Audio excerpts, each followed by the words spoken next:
damai. Nggak bisa ini damai nih. Ini kezaliman tingkat tinggi. Ini kalau dibiarkan terus, hancur nih NKRI. Terus karena di lingkungan itu mayoritas Muslim, saya akan berhadapan dan saya akan mati untuk orang membela saudara saya yang beriman Kristen itu, Nasrani. Karena apa? Itu tanggung jawab saya sebagai umat Islam. Salam Bapak Ibu dan teman-teman yang dikasih oleh Tuhan. Kembali lagi di Studio Kristen Channel. Pada kesempatan kali ini kita kembali menyaksikan bagaimana tanggapan seorang Muslim yang cerdas, di mana dia menyampaikan bahwa pembubaran agama Kristen itu hal yang tidak baik. Tetapi yang menarik adalah seorang Muslim ini menyampaikan bahwa dia rela mati untuk membela Kristen. Ya, meskipun dia Muslim, tapi dia merelakan dirinya mati hanya untuk membela kekristenan. Mari kita dengar bagaimana dari seorang bapak ini yang dari Muslim ini. Mari kita dengar dengan menyimak. Tuhan Yesus memberkati kita. Terjadi penodaan agama, kalau boleh saya bilang penistaan terhadap agama Islam yang dilakukan oleh oknum umat Islam sendiri. Arogansi agama, melakukan kekerasan terhadap saudara kita yang beragama Kristen yang ingin mengadakan ibadah di situ. Padahal di situ semua mahasiswa. Gak ada lah monet macam-macam. Kenapa sih kita nggak bisa toleransi terhadap saudara kita sendiri? Ini sama-sama agama tauhid, sama agama samawi, rumpun Abrahamik Kristen, yang juga diterima kebenarannya dalam Al-Quran. Banyaklah ayat. Saya sudah capek menjelaskan bahwasanya Kristen itu bukan suatu aliran atau keyakinan yang menurut Islam tuh dia termasuk kelompok kafir, tidak. Dia juga beriman di sisi Allah. Dia juga agama tauhid. Dia juga kitab dari Tuhan yang sama. Tapi di sini kenapa ya? Saya perhatiin kegoblokan lah, kebodohan umat Islam di sini. Emang terkadang dunia ini rusak.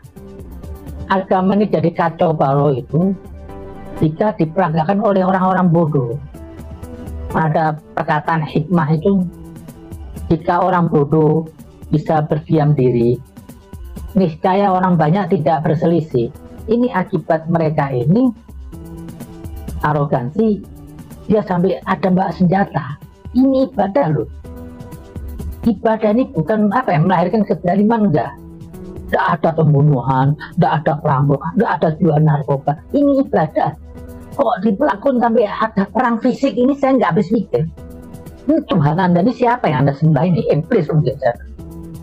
Janganlah begitu. Ini saya sebagai umat Islam sedih aja deh. Kok hari ini masih ada oknum mengaku Islam berlaku biadab dengan memaksa, dengan alasan nanti ujung-ujungnya udah ini kan saya kasih tahu, nggak perlu dikasih tahu, nggak usah Anda ancam. Setiap orang tuh punya hak di negeri ini. Setiap orang punya ukuran yang sama, nggak ada mayoritas-minoritas. Masing-masing punya hak yang sama untuk mengekspresikan kepada keyakinannya atau kepada Tuhannya. Nggak boleh terus mentang-mentang mayoritas Islam kita merasa karena nanti ini jangan-jangan nanti menyebarkan. Nggak bisa begitu. Itu tuduhan-tuduhan sesat. Biarin mereka itu beribadah, ingin mendekat Tuhannya. Coba maaf, kalau cuma Islam aja mau ibadah terus non-muslim ibadah ke Tuhan, ini kan bahaya. Karena ibadah ke Tuhan ini supaya orang dekat ke Tuhan itu, supaya nilai kemanusiaannya itu masih ada. Masih ada agama aja masih biadab kok. Gimana nggak ada agama, saya bingung. Tapi sekarang saya perhatiin apa? Justru agama-agama ini melahirkan kebiadaban. Nggak tahu salahnya di mana, salah asuh gitu.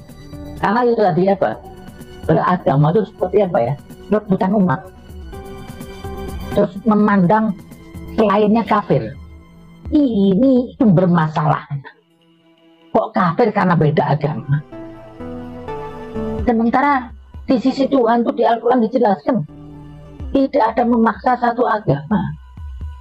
Dengan Tuhan melegalkan berapa rasul, juga berapa kitab, bukti Tuhan tidak memaksa satu agama. Ini akibat yang tadi itu, yang Pak RT itu, yang saya dikatakan oknum Pak RT. Loh kok Pak RT aja kampungan begitu? biadab ini saya nggak bisa tolerir. Karena apa? Sudah ada keributan visi cuma gara-gara agama. Loh, agama tuh harusnya mengajak orang jadi baik, kok jadi Mbak Peso ini kan tolol. Ini kan sama-sama mau ibadah, jangan difahami tuh terus gitu tuh jihad. Enggak, itu sangit kalau mati kafir. Karena di Al-Quran dibilang tidak bisa Anda membunuh orang yang orang itu tidak Anda membunuh. Itu sama aja membunuh seluruh manusia. Jadi kalau jihad alasan Mbak bunuh itu kan tolol. Nah ini kalau saya lihat mahasiswa diancam teror besok, ini mau ngadep Tuhan loh. Yang akhirnya apa? Yang saya dengar yang kena korban sendiri umat Islam. Seorang teman itu yang dari Donggol katanya karena teman lagi ibadah yang di kos-kosan, karena melihat mau diserang orang kampung, dia melindungi, dia jadi korban. Lah inilah akibatnya. Tidak ada penyelesaian dengan ribut dulu. Ini Jakarta loh. Jakarta ini harus apa? Sudah menjadi apa? Simbol masyarakat yang waras, yang beragama dengan akal, toleransi. Kalau kata Rasulullah itu puncak ibadah itu adalah akhlak, puncak akal adalah toleransi. Jadi kalau orang nggak toleransi berarti kafir, akalnya hilang atau gangguan jiwa lagi. Nah di sini seorang mahasiswa, sekali lagi loh, yang saya nggak habis pikir tuh kok sampai ada visi. Anda yang muslim itu mau ngajak orang baik kok menyelakai orang, ini kan tolol. Kebiadaban ini tidak bisa ditolerir. Yang saya sedih lagi apa? Dari Pak RT, saya mintalah ini Pak RT itu harusnya apa? Melindungi masyarakat. Andai kan ada satu yang minoritas tapi dia benar melawan mayoritas yang salah, lawan tuh mayoritas. Jangan karena mayoritas terus kalahkan apa? Yang kecil ini yang benar dikalahkan. Ujung-ujungnya nanti rapat damai. Tapi bisa ini damai nih. Ini kezaliman tingkat tinggi. Ini kalau dibiarkan terus hancur nih NKRI. Kita ini punya negara, punya falsafah Pancasila. Pancasila tidak memaksa satu agama. Ada lebih dari satu agama. Dan kita harus menerima itu. Dan kita tidak boleh dalam benak kita menganggap bahwa selain agama kita kafir, tidak boleh. Dan memang tidak ada dalam Al-Quran. Di Al-Quran juga dilegalkan tuh kitab Injil yang disebut dengan kaum Nasrani, dibenarkan di surat Al-Maidah. Banyaklah ayat lah. Jadi jangan dipahami Islam dalam Al-Quran itu suatu golongan agama, enggak. Kalau satu golongan agama banyak ayat yang lain gugur. Itu aja. Jadi saya mintalah, harusnya seorang Pak RT, kalau itu RT-nya saya, andaikan maaf terjadi di tempat saya, dia ingin memaksa kehendaknya melarang ada seorang Nasrani yang dia sendiri, dia dalam posisi benar ingin ibadah, terus karena di lingkungan itu mayoritas Muslim, saya akan berhadapan dan saya akan mati untuk orang membela saudara saya yang beriman Kristen itu, Nasrani. Karena apa? Itu tanggung jawab saya sebagai umat Islam. Kalau saya nggak membela, berarti saya kafir. Kenapa saya bilang kafir? Ada hadis Nabi mengatakan bahwasanya kalau Anda menzalimi orang non-muslim di wilayah Islam, Anda sama aja menyakiti aku, kata Rasulullah. Karena siapa menyakiti aku, sama aja menyakiti Allah. Jadi kalau andaikan itu ada saya di situ, saya akan lawan tuh semuanya. Mendingan saya itu mati daripada untuk mengganggu orang Kristen. Karena itu kewajiban saya. Ini seringlah begini nih, nggak hanya di sini aja. Ini saya bicara untuk semuanya. Tolonglah yang merasa di situ mayoritas Islam, jangan Anda arogansi agama itu benar. Kalau membuat acara saya nanya, tapi ada orang Kristen nggak boleh. Ini kan biadab ini, nanti tutup jalan. Ini kan masa mau ibadah sunnah menutup jalan. Ini kan kebodohan tingkat tinggi. Inilah beragama nggak pakai akal. Akhirnya agama itu dilihatnya nggak enak.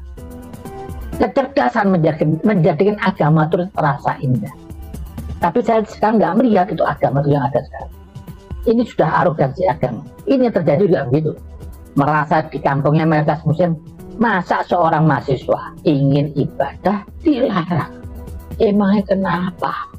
Dia warga negara kita, biarin. Harusnya umat Islam itu membantu tempat ibadah mereka, karena Nabi pun juga begitu. Nabi jangan kan ini, Suara aja Nabi nggak mengganggu orang Kristen. Itu ada kisah yang Nabi dengan sahabat minta supaya turun sahabat dari ontanya. Ditanya oleh sahabat, kenapa ya Rasulullah? Jangan sampai terpan onta Anda mengganggu. Di sebelah itu ada gereja lagi ibadah. Ini agama Rasulullah. Itu nikmat didengarnya. Tapi kok sekarang saya berarti umat Islam dengan atas nama Rasulullah, Maha Kasih, dengan nama Nabi Muhammad, tapi memancarkannya apa? Api, perilakunya jahat, terbat. Orang diuber-uber tadi dederak, sampai ada tuh videonya ketakutan. Malu saya lihat Islam begini.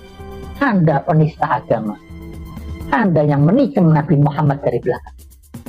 Ingat loh, mereka nggak kenal Al-Quran, mereka nggak kenal hadis atau apapun. Mereka lihat tingkah laku kita umat Islam ini. Jadi jaga-jagalah nama. Kalau emang Anda benar cinta kepada Rasulullah, jaga perilaku Anda. Jangan sampai nanti orang menghujat karena perilaku Anda yang dihujat apa? Nabi kita Muhammad Rasulullah SAW. Janganlah. Jagalah ini. Dan saya minta ini kepada aparat keamanan, tolonglah. Tangkapin semuanya. Tangkapin semuanya. Kalau nggak ditangkapin, ini akan terus terjadi. Yang saya sedih, di Jakarta terjadi. Yang harusnya masyarakatnya toleransi, waras. Kok masih ada manusia biadab di Jakarta ini, manusia begitu? Saya benar-benar nggak habis pikir saya. Kalau ini terjadi di gunung, orang-orang awam, itu masih saya toleransi. Ini di DKI. Ada suara rintihan ketakutan, ada pisau, itu apa? Tapi saya terima kasih tuh. Tadi ada seorang muslim tuh. Terkadang tuh Islam tuh apa? Nggak perlu pakai sorban, nggak perlu pakai jidat hitam, nggak perlu tiap hari ke masjid. Tapi itu anak muda tadi dari Jonggol, itu melindungi teman yang lagi ibadah itu sampai dia terluka. Ini yang namanya jihad. Karena kebanyakan umat Islam apa? Jauh sudah menyimpang dari ajaran yang sebenarnya yang sudah disampaikan oleh Rasulullah. Nah, ada satu lagi perkataan, jihad terbesar itu, jihad akbar itu jihad melawan diri kita sendiri. Jihadun nafas. Di dalam kita ini masih ada banyak kekafiran, banyak pembangkangan kita, keingkaran terhadap Tuhan kita dan kita. Jadi jangan menganggap justru ini yang perlu dijihadin Pak RT tadi itu, perlu dilawan itu. Hari gini agama sudah 1400 tahun yang lewat. Harusnya melahirkan umat Islam apa? Yang santun, yang pintar. Ini kan makin cerdas.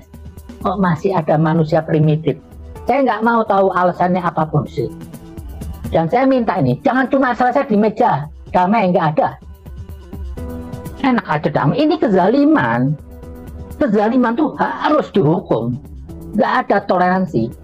Toleransi terhadap intoleran sama aja intoleran. Toleransi terhadap kebiadaban sama saja apa? Anda biadab. Dari video yang sudah kita saksikan bersama, kita belajar satu hal, bahwa membela agama satu dengan yang lain itu tidak baik, ya kan? Seperti yang dilakukan oleh Pak RT, dia mengusir seorang mahasiswa atau mengusir mahasiswa Kristen untuk beribadah. Ini menurut saya Pak RT yang tidak memberikan contoh yang baik kepada masyarakat.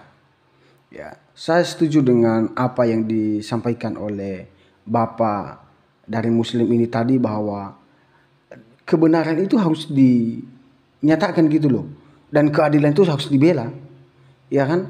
Bapak itu bila juga mengatakan tadi bahwa Islam tidak mengajarkan yang tidak baik, ya. Islam itu mengajarkan yang baik supaya hidup kita menjadi baik, ya kan, di hadapan Allah, di hadapan Tuhan. Kekristenan juga begitu, mengajarkan yang baik supaya kita saling mengasihi satu dengan yang lain. Tetapi Pak RT yang satu ini yang sudah kita saksikan bersama sebelum-sebelumnya, bagaimana Pak RT itu mengusir mahasiswa Kristen untuk beribadah di kontrakan gitu. Ya, ini hal yang tidak etis. Tapi saya setuju dengan Bapak ini, yang seorang Muslim ini, yang mengatakan bahwa Bapak ini harus diadili dengan adil gitu loh, seadil-adilnya, ya. Kalau boleh ya dipenjara gitu kan. Ini hal yang tidak baik lagi yang dilakukan oleh Pak RT. Tapi saya setuju dengan pernyataan Bapak ini. Ya, Bapak ini mengatakan bahwa dia rela mati untuk membela kekristenan. Meskipun dia bukan orang Kristen, tapi dia orang Muslim. Tapi dia memiliki toleransi yang baik. Ini menurut saya baik. Ya, ini saya junjung tinggi toleransi hal ini, Bapak ini. Saya setuju dengan Bapak ini. Saya adu jempol. Dan ini perlu harus kita contoh. Memiliki agama itu ya harus baik, ya kan, mengayomi satu dengan yang lain. Karena kita memiliki ketuhanan yang sama, ya. Kita ini Indonesia, ya, ketuhanan yang Maha Esa, keadilan dan ya keadilan bagi semua orang. Itu NKRI, itulah Indonesia. Ya, itu yang perlu harus kita junjung tinggi. NKRI harga mati. Itu yang perlu harus kita junjung tinggi. Ya, sekali lagi saya setuju dengan Bapak ini bahwa keadilan harus dibela. Ya. Meskipun orang Kristen katanya minoritas, itu harus dibela. Ya. Mentang-mentang mayoritas ya ditindas yang minoritas. Ya. Tapi menurut Bapak ini janganlah begitu. Mari kita berdamai, tentram, ya. Kita memiliki agama yang berbeda, tapi kita harus merangkul satu dengan yang lain. Bukan memusuhi, bukan mengusir mereka untuk beribadah. Ya, itu sih tanggapan saya. Sekali lagi semoga video ini memberkati kita dan mencerdaskan kita. Jangan lupa subscribe, komen, dan share video ini. Tuhan Yesus memberkati.